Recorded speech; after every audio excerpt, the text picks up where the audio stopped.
तीन बहनों की लालची भाभी। करिश्मा, रेशमा और मनीषा तीन बहनें हैं। उनका एक भाई भी है, मयंक। मयंक अपनी बहनों को बहुत प्यार करता है, लेकिन मयंक की पत्नी सविता इस मामले में मयंक से बिल्कुल ही अलग है। वो अपनी ननदों का जितना बुरा कर सकती है उतना बुरा करती ही रहती है और अपनी ननदों पर हुक्म भी चलाती है।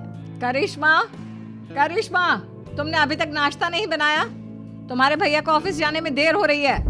हाँ भाभी, बस अभी बनाती हूँ। करिश्मा, तुम ये ढीलापन छोड़ दो। कल को पराये घर जाना है। वहाँ अगर तुम इस तरह से काम करोगी तो लोग क्या कहेंगे कि माँ ने और भाभी ने कुछ सिखाया नहीं।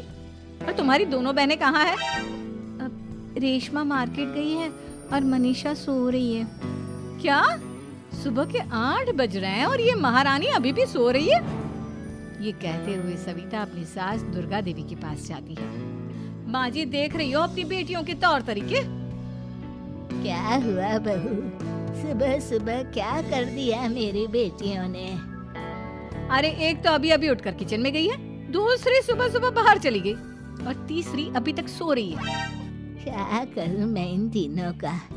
मैं तो परेशान हो गई हूँ। जा जाकर उठा उसे और रेशमा से मैं बात करती हूँ। सविता सीधा मनीषा के कमरे में जाती है और उससे कहती है, महारानी जल्दी उठो, सूरज सर पर आ गया है। भाभी थोड़ी देर और सोने दो ना, मैं रात को लेट सोई थी। वो क्या ना, यूनिट टेस्ट चल रहे हैं। शराफत से उठती है या नहीं, या फिर पानी की भरी बाल्टी डालूं तेरे ऊपर? नहीं भाभी, मुझे बिस्तर में नहीं नहाना, उठती हूँ मैं। मनीषा जल्दी से उठकर बाथरूम में चली जाती है।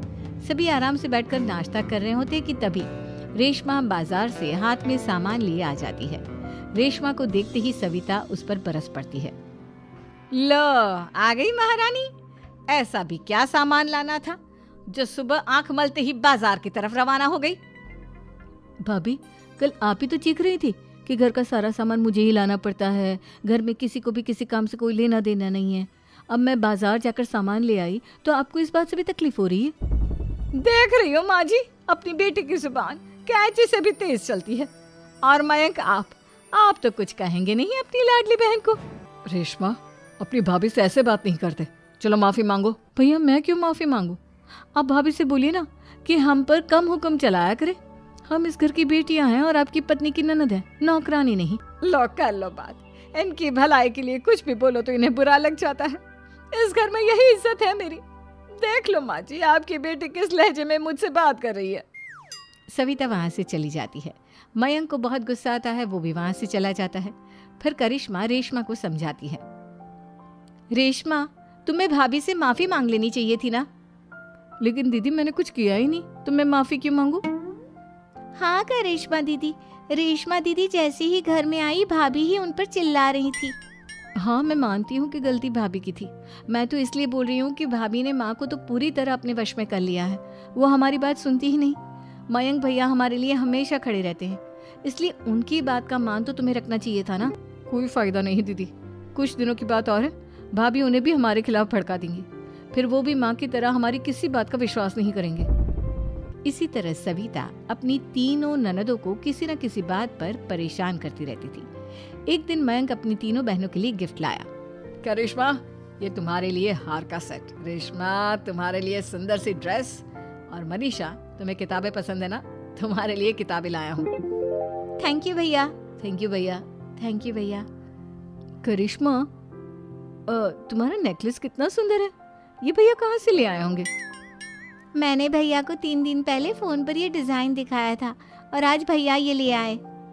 सविता तो अपनी ननदों के गिफ्ट्स देखकर जल गई और करिश्मा का नेकलेस तो उसे भी बहुत पसंद आया था। अपनी बहनों के लिए कितना अच्छा नेकलेस लेकर आए हैं, मुझे कभी कोई गिफ्ट नहीं दिया। मैं आज ही ये हार चुरा लूंगी। रात में सविता करिश्मा का हार चुरा लेती है और इसी तरह उसे अपनी ननदों की जो भी चीज़ अच्छी लगती वो उसे मांगती नहीं, बल्कि रात के अंधेरे में चुरा लेती। इसी तरह दिन बीतते गए और सविता ने मयंक के दिल में भी उसकी बहनों के लिए नफरत पैदा कर दी। एक दिन मयंक ने करिश्मा और रेशमा के लिए रिश्ता देखा और ये बात उसने घर में सबको बताई। माँ, करिश्मा और रेशमा के लिए बहुत अच्छा रिश्ता आया है। वो लोग कल इन्हें देखने आ रहे हैं। आप और सविता मिलकर सारी तैयारी कर लेना। ये सुनकर करिश्मा और रेशमा खुश हो जाती हैं, लेकिन सविता सोचती है, अगर इन दोनों बहनों की शादी हो गई तो घर और बाहर का काम कौन करेगा? मनीषा तो एक नंबर की कामचोर है, उससे तो किसी बात की उम्मीद लगाना ही बेकार है। मुझे इस शादी को रोकना होगा। अगले दिन सभी लड़के वालों के स्वागत की तैयारी करने में लगे होते हैं। तभी मयंक अपनी बहनों से आकर कहता है, तैयार हो गई तुम दोनों? देखो दोनों लड़के बहुत अच्छे हैं, मैं कोई कसर नहीं छोड़ना चाहता, इसलिए तुम उनके सामने अच्छे से बिहेव करना और अपनी भाभी से लड़ने मत लग जाना। करिश्मा, तुम वो नेकलेस पहन लो ना जो मैं तुम्हारे लिए लाया था। भैया मैं बहुत देर से वो नेकलेस ढूंढ रही हूँ, लेकिन मुझे मिल ही नहीं रहा। क्या तुमने नेकलेस खो दिया? तुम्हें पता भी है वो कितना महंगा था? तुम कोई काम ढंग से नहीं कर सकती। मयंक गुस्से में वहां से चला जाता है। थोड़ी देर बाद लड़के वाले भी आ जाते हैं। वो दोनों बहनों को पसंद कर लेते हैं और रिश्ता पक्का हो जाता है। लेकिन सविता के दिमाग में तो कुछ और ही खिचड़ी पक रही थी। वो पंडित जी के पास करिश्मा की कुंडली लेकर जाती है और उन्हें पैसे देकर करिश्मा की कुंडली बदलवा देती है। जब लड़के वालों के पास करिश्मा की कुंडली जाती है तो वो दुर्गा को फोन करते हैं। बहन जी, हमने करिश्मा की कुंडली अपने पंडित जी को दिखाई थी। आपकी बेटी की कुंडली नहीं बल्कि दोषों का पिटारा है। देखिए, मैं और मेरे पति इन सब बातों में बहुत विश्वास करते हैं, इसलिए हम आपकी बेटी से अपने बेटे की शादी नहीं करा सकते। इस तरह करिश्मा का रिश्ता टूट जाता है और सभी घर वालों को बहुत दुख होता है। अब कविता सोचती है, चलो करिश्मा का तो रिश्ता टूट गया, अब रेशमा का भी रिश्ता तोड़ना है। क्या करूं? अब सविता आवाज बदलकर किसी अननोन नंबर से रेशमा के होने वाले ससुराल में फोन करती है। हेलो, मैं कौन हूँ कौन नहीं ये आपके लिए जानना ज़रूरी नहीं। बस इतना सुन लो कि रेशमा का 2 साल से किसी के साथ अफेयर चल रहा है। बस रेशमा का रिश्ता तोड़वाने के लिए सविता का इतना कहना काफी था। अब रेशमा का भी रिश्ता टूट गया। मयंक और दुर्गा देवी ने रेशमा को खूब खरी खोटी सुनाई और उससे बार बार उस लड़के के बारे में पूछने लगी। आप दोनों मुझे क्यों परेशान कर रहे हो?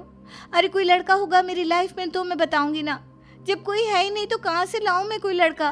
तो तेरे होने वाले ससुराल वालों को फोन किसने किया था?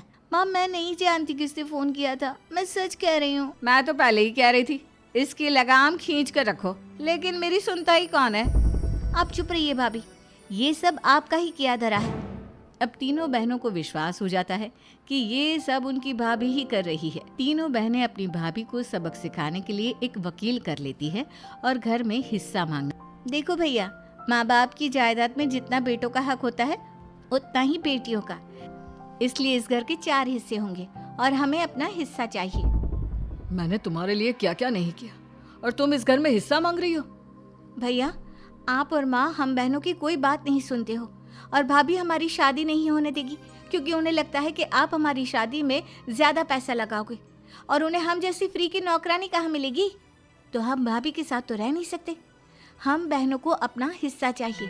अरे तुम्हें शर्म आनी चाहिए अपनी भाभी पर ऐसा इल्जाम लगाते हुए। वो तुम्हारे बारे में कितना सोचती है। हाँ माँ, भाभी हमारे बारे में बहुत सोचती है। दिन रात बस यही सोचती रहती है कि किस तरह से अपनी तीनों ननदों को परेशान करूं और कभी मुझे पढ़ने भी नहीं देती। दोनों बहनों का रिश्ता भी तो इन्होंने ही तोड़वाया है और रात में हमारे कमरे में आकर हमारी चीजें भी चुराती हैं। इसी तरह सविता की तीनों ननदें अपनी बात पर अड़ी रही। अब कोर्ट में तारीख भी शुरू हो गई। जब सविता को लगा कि उसकी तीनों ननद इतनी आसानी से नहीं मानने वाली, तो उसने अपने पति और सास को सारी सच्चाई बता दी और अपनी तीनों ननद से माफी मांगी। मयंक और दुर्गा को भी अपनी गलती का एहसास हो गया। अब सविता खुद करिश्मा और रेशमा के लिए अच्छा रिश्ता ढूंढती है और उनकी शादी करवाती है।